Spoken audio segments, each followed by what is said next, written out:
So, wala pa ring pagbabago sa buhay mo ngayon. 5 years ago, 10 years ago, ngayon, ganun pa rin. Or maybe worse pa, anyari.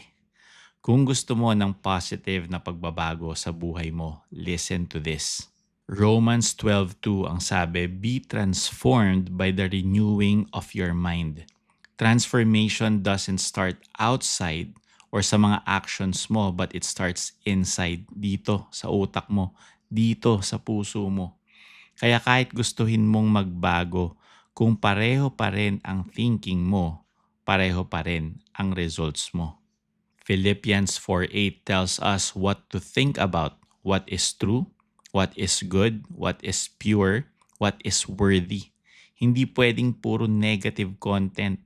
Check mo or evaluate mo ano ginagawa mo araw-araw. Ilang oras ka na sa social media at nagdo-doom scrolling dyan. Ilang oras ka nagbe-binge watch sa Netflix o sa Prime o sa HBO Max or sa Disney or sa Apple TV or sa Bilibili.